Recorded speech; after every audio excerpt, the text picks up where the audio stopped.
예, 오늘 이제 벌써 3월 마지막째 주 우리 렘넌트 예배입니다. 우리가 3월 한 달 동안 바울 사도를 봤어요. 그래서 제목만 적어 보면은요, 예?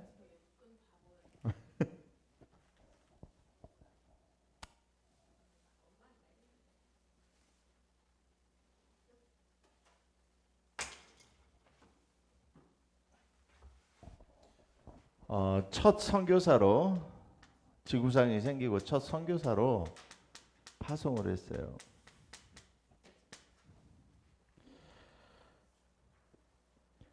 그리고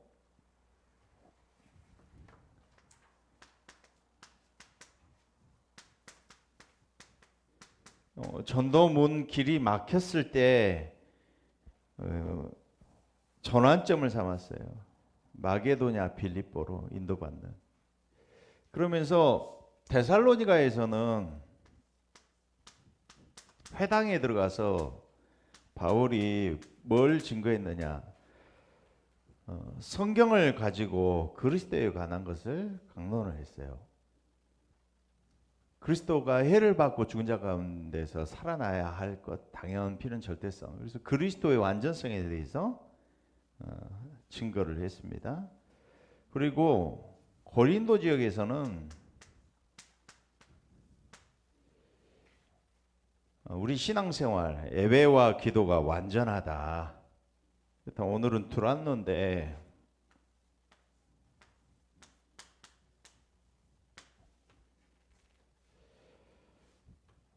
바울이 가지고 있었던 이 중요한 내용을 우리가 나의 것으로 누리시기 바랍니다.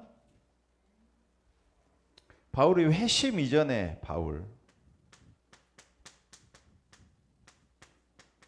그리고 바울이 다메섹에서 그리스도를 만났어요. 그리고 나서 회심 이후의 삶.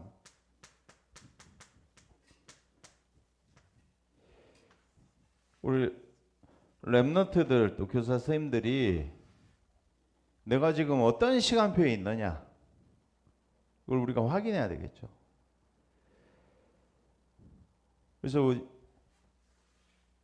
바울이 회심 이전에 가지고 있었던 생각, 바울이 왜 회심하고 변화가 됐단 말이에요. 그럼 나에게 진짜 변화가 있느냐? 중요한 내용을 우리가 내 것으로 만들어야 된다니까. 그래서 언제든지 모든 인간의 문제,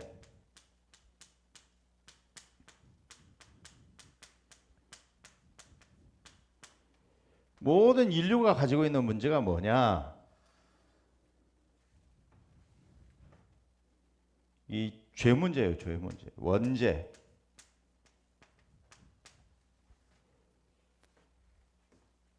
그래서 아담 하와가 지은 죄가 있다고 그랬어요. 하나님이 아담 하와를 창세기 1장 27절에 하나님의 형상, 우리가 우리 형상대로 사람을 창조했단 말이에요. 하나님과 교제 나눌 수 있는 유일한 존재, 영적 존재 창조하시고 난 다음에 생육하고 번성하고 땅을 정복하고 다스려라. 그러시면서 하나님이 주신 약속이 뭡니까? 창세기 2장 17절. 선악과 따먹으면 반드시 죽는다. 이게 행위죄잖아요. 아담 하와에게 주신 죄, 행위죄예요. 그러면 아담 하와 이후에 모든 사람이 어떻게 됐어요? 하나님 떠났죠? 신분이 아담의 자손이 된 거야. 아담이 자손이 됐다는 말은 뭐예요? 원죄를 가진 죄인으로 태어난다 이 말이에요.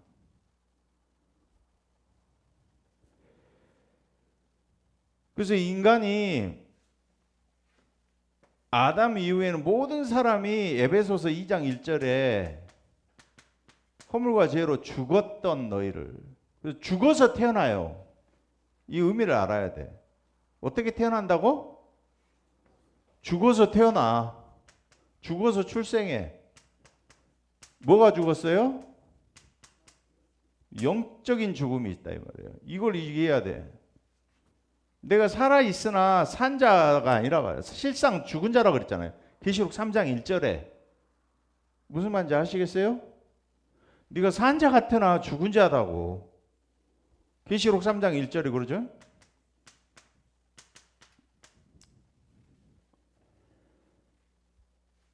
나 죽어있다. 영적으로 죽어있다. 이게 인정이 돼야 된다니까. 모든 사람이 죽어있어. 여기서 시작을 해야 된단 말이에요. 그래서 2장 2절에는 뭐라 그랬어요? 그때 그랬어요. 죽어서 태어나. 애기가 응애하고 태어나잖아. 그러면은 원죄 저주를 가지고 태어나. 하나님 떠나서 영적으로 사망 상태 속에 태어나. 근데 그때 그래서 그때 살아 있잖아. 육신적으로는. 에베소서 2장이 지금 뭐래요? 그때 공중 것에 불순종의 아들 때와 역사하는 영을 따라 살아왔잖아. 그러죠? 2장 3절에는 본질상 진노의 자녀란 말이야. 내 생각도 내 마음도 나의 모든 삶이 여기 있다는 게 여러분 진짜 인정되십니까? 인정이 돼야 돼. 이제 발견이 돼야 돼.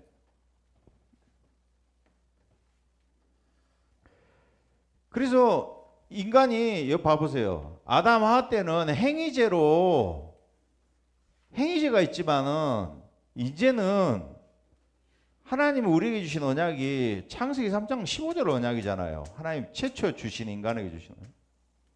3장 15절을 누가 이루는 거예요?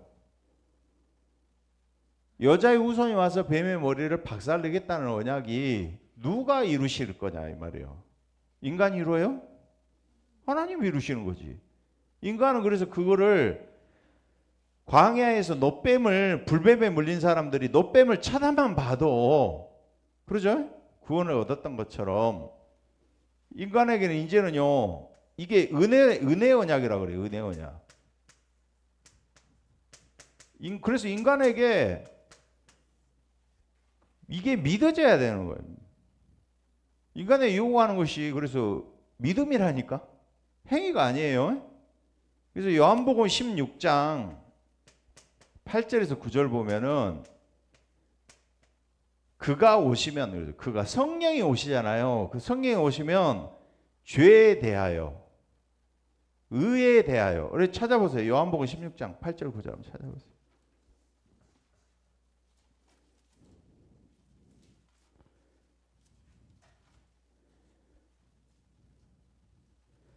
자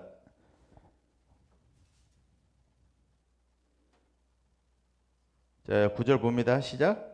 그가 와서 죄에 대하여 의에 대하여 심판에 대하여 세상을 책망하시리라. 세상이 누구예요? 나. 하나님 나를 책망하시단 말이에요. 뭐에 대해서? 죄에 대하여 또 의에 대하여 심판에 대하여. 왜 하나님 떠난 이후에는 인간이 이미 재앙 저주를 받은 상태야. 알겠어요? 죽은 상태. 인간은 어떤 것을 가지고도 하나님 만날 수가 없어. 인간의 문제 해결할 수가 없어.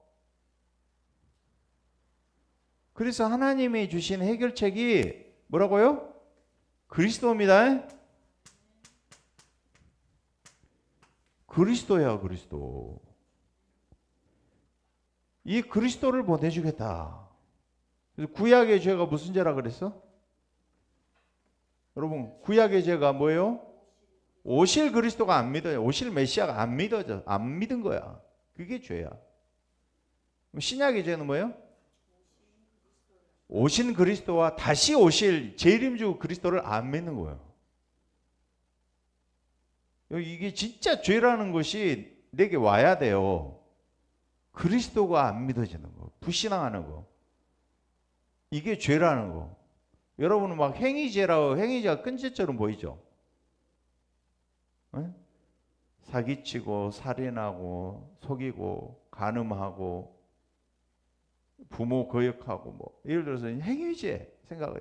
죄 그러면은 벌써 윤리 도덕적으로 이미 하나님 떠났다니까. 인간이 그럴 수밖에 없는 상태라 이 말이에요. 그래서 오늘 16장 9절 봅니다. 죄에 대하여라 함은 그들이 나를 믿지 아니하며요. 그리스도를 안 믿어. 여러분 지금도 그리스도 믿어집니까? 진짜 그리스도가 예수님이다. 이게 실제로 믿어지는 거예요. 아, 진짜 이 문제 속에 그리스도가 필요하구나. 그래서 다메섹에 회심 이전에 바울이 어떤 상태였냐 이 말이요. 회심 이전에 바울이 보세요. 여기 보세요. 유대인이잖아. 유대인. 성경을 아는 바리새인이요. 모세오경을 달달달 외울 정도의 사람이 바리새인 가말리엘 문회장이었단 말이에요. 성경을 모르는 사람이요? 성경을 너무나 능통하게 잘 아는 사람이야. 근데 오실 메시아 믿었어. 근데 예수님이 왔는데 예수님은 그리스도가 아니라고 믿었던 사람이 바울이었어요. 이게 죄잖아. 맞죠? 이게 죄잖아. 죄인. 그래서 여기 보세요. 여기. 그래서 회심했어. 그리스도를 만났어. 다메섹에서. 여러분이 진짜 그리스도 만났어요? 그리스도 만나고 내 안에 생명이 죽었다가 살아난 요한복음 5장 24절에 그러죠. 나 보내시를 믿으면 심판에 이르지 아니하고 사망에서 생명으로 옮겼느니라. 내가 죽었다가 죽은 사람이 죽었다가 사망에서 생명으로 옮긴 사람이 전도할 수 있는 거예요. 아멘? 근데 내가 아직 죽어 있어. 죽어 있는 사람은 죽어 있는 자를 못 살려요. 그렇죠? 살아난 사람이 죽어 있는 사람을 보니 상태를 보니 저 사람의 뭐가 필요해? 그리스도가 필요해. 왜? 사망에서 생명으로 옮겨야 돼. 그래서 고린도후서 5장 17절에 누구든지 그리스도 안에 있으면 새로운 피조물이에요. 나 정말 새로운 피조물 맞아요? 내가 하나님의 자녀요. 내가 무서워하는 종의 영 받지 아니하고 양자의 영을 받았다 했어요. 하나님께 아빠, 아버지 그러잖아. 그죠? 하나님한테 아빠, 아버지라고 대화기도 많이 해보셨어요? 여러분? 네? 그러면 나를 보니까 내 인식이 전부 바뀌는 거예요. 인식 체계가 완전 다 바뀌었어. 하나님을 떠나는 순간이요. 하나님이 두려워집니다. 아빠, 아버지를 안 부른다니까? 두려워져요. 죄에 대하여라 하면 그리스도가 안 믿어지나. 하나님이 친근하고 나를 사랑하고 내가 존귀한 하나님의 자녀다는 게 안 믿어져. 이게 죄야. 뭐가 죄요? 그리스도가 실제로 안 믿어지는 게 죄야. 바울이 그래서 빌립보서 3장 8절에서 21절에 내 인생의 절대 가치가 그리스도구나. 그래서 다른 것은 다 배설물이구나. 내가 자랑 삼았던 것들 다 배설물이다. 이게 발견됐어요. 그러면 절대 가치 발견한 사람은 뭐가 발견되어져요? 우선순위가 내가 어디에 집중하고 무엇을 할 것인가.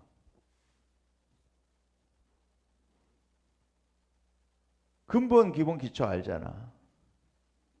내가 어디에다 집중할 때인지 지금 그걸 바로 알았어. 그래서 그리스도 만나고 13년 동안 히든 타임을 가지고 집중 시간에 들어간 거예요. 여러분이 지금 집중하셔야 돼요. 아멘? 예배 속에서 집중하셔야 돼. 이 세상에 어디에서도 내 영을 살릴 수 있는 곳이 없어. 영적인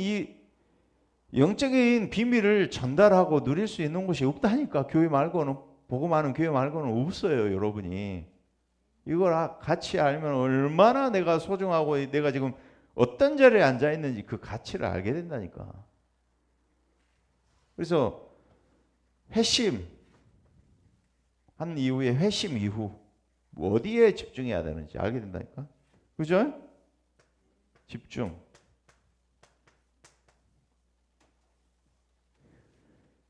제한적. 어디에다가 집중할 건지. 그죠? 내 시간, 내 물질, 내 인생을 어디에다가 집중해야 될지 안다니까. 시간 관리해라 이 말은요.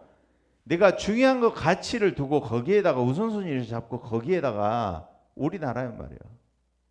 집중해야 될 때 집중하고 집중하지 말아야 될 때 집중해야 되는데 우리가 집중하지 말아야 될 때가 집중한다니까. 그게 우선순위가 바뀌. 그게 시간 관리가 안 된다는 거예요. 알겠어요? 내가 뭐 스케줄 잘 짜가지고 뭐 이렇게 하는 것도 중요하지만 진짜 중요한 것을 가지고 중요하게 여기고 내가 집중하는 것을 보고 우선순위를 한다 이 말이에요. 시간 관리 잘 한단 말이에요, 이 사람이. 그래서 여러분이 이 집중의 시간표 속으로 진짜 들어가시기 바랍니다. 이 기도할 때 나의 각인된 거, 뿌리내린 거, 체질된 게 전부 바뀌어져요. 신문 안에서. 아멘. 말씀 속에 성삼위 하나님이 그리스도가 믿어지고 성령이 내 안에서 역사하신다니까. 그리고 호흡 가지고 내 몸을 살리고 기도 가지고 내 영혼을 계속 살리는 거예요. 기도 속에서 여러분이 기도 속에서 움직여진다니까요. 기도 속에서 학업하죠. 기도 속에서 만남 갖죠. 기도 속에서 사건 문제를 만나. 전부 하나님의 입이 된 축복이 돼. 내 걸음이 캠프가 된다니까. 아멘.